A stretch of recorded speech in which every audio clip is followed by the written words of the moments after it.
Welcome to Michelle is Money Hungry. I'm your host, Michelle Jackson, and today's episode is all about growing a network that wants you to win. You know, too often we're used to being in competition with people to kind of get our foot in the door, to share what we're selling, to grow our projects. And honestly, it doesn't have to be that way. There are hundreds of millions of people in the United States. There's billions of people on the planet. In my view, we can always be collaborative instead of competitive, but there's some steps that have to be taken in order for that to happen. This episode is sponsored by Make Money with eBooks, my course all about making passive income with eBooks. I'm in love with it. I absolutely love writing my books. I always have something to do, and I'm loving seeing the passive income come in. You can watch the free webinar at michelleismoneyhungry.com/ebook, or you can just purchase the course. It's still at the beta price of $167. That price will go up at the beginning of the new year. You don't want to wait on this. Please do not sit on this opportunity. Start writing books, start sharing it with the world. I would love to be your resource for that. Again, Make Money with eBooks. Go to michelleismoneyhungry.com/ebook. So conference season is winding down, and people, are in the process of attending the last big conferences of the year. Sorry, I had a little hiccup there. I'm really excited for this year because I will be attending Denver Startup Week for the third year in a row. Each year has been a little different because the first year I really didn't understand just what Denver Startup Week was and how it related to what I was trying to do. The second year I had a better handle of it. This year I'm actually running a panel, and I'm incredibly excited about running this panel because on my list of things for this year was to either run a panel or speak on a panel during Denver Startup Week. It was kind of interesting how this came about. Basically, one of my friends recommended me to another person who was kind of in charge of making sure the panels were equitable and interesting and had great people on them. And I was recommended. And I just was so excited about this because I originally did not care for how the panels were picked. Sorry, Denver Startup Week, I didn't. And so I was like, I'm not going to turn in a panel because I don't really care for this. And it's interesting that my network got me in front of the people that needed to make decisions about whether or not I could participate. So your network can really open doors, the doors that you originally want to walk through in ways that would surprise you. And this was one of those. I was so excited, and this was really on my list. By the way, I won't be attending FinCon this year. I absolutely love FinCon, but I've been attending it since 2012. And this year there was a conflict with Denver Startup Week, which I was like, this is a free event. It is free. It is an incredible event. And I'm really looking to expand my local network because I'm growing my business. And part of growing my business, I decided, was to really establish myself as a local influencer, leader, and resource. A lot of people are very focused on growing their influence nationally, but really, why wouldn't you start locally and then expand out?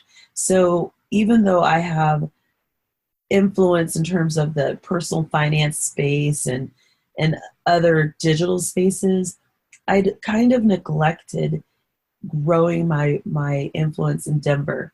And I actually know quite a few people, but I didn't really have things set up, my business set up in such a way that I could be like, hey, I'm out here doing these things and I want people to know about it. So that is a huge goal going from 2018 to 2019. By the way, Denver Startup Week is really interesting because it is a really collaborative experience, a collaborative process. Sessions are held throughout the city, primarily downtown, Different types of businesses participate, in particular startups, as you would imagine. It's Denver Startup Week. Different innovative business sectors that exist here in Denver, such as the cannabis industry. No, I'm not into cannabis, but that is an industry that is represented during this event. Technology. So there's a lot of tech companies located here in Denver. So there's a heavy tech presence. Food incubators. We have a ton of food products coming out of Colorado. That's incubated. It's not an accident that that's happening. We have resources for people to help really grow their brands. So I am thrilled to be a part of this. I love this event.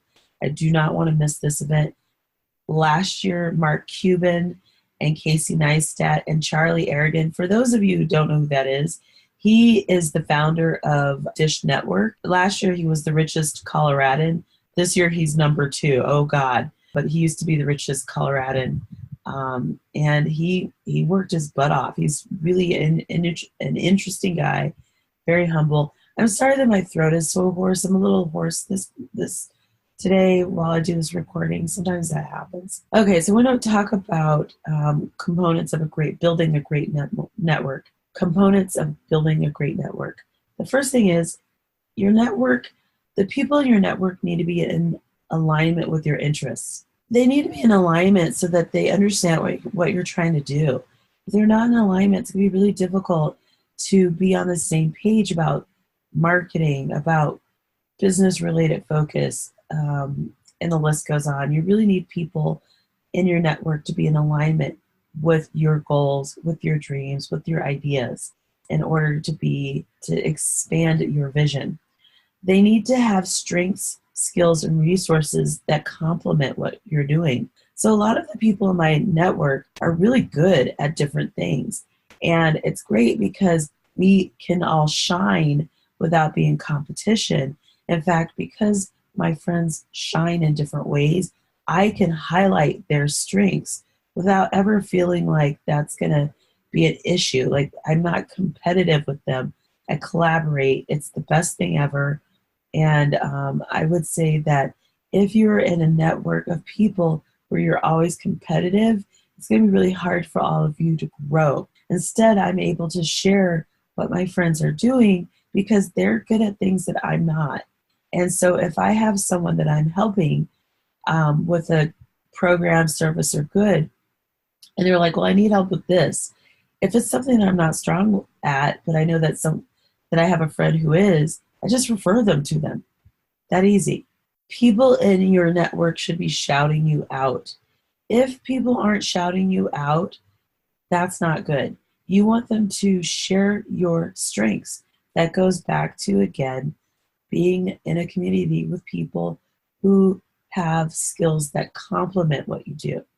Because my friends complement what I do, and I don't mean give me compliments, but their skills complement what I share with networking and business strategy, it's really easy to be like, hey, this is what my friends are doing. Likewise, you want them to do the same. You want them to be abundance mindset versus scarcity. And that's huge because that means that they never are afraid of your success. You don't want people afraid for you to be successful.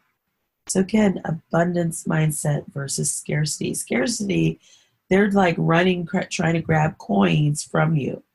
You don't want that. There's hundreds of millions of people just in the United States. If you've got people who are trying to run around scrounging for coins away from you, they should not be in your network.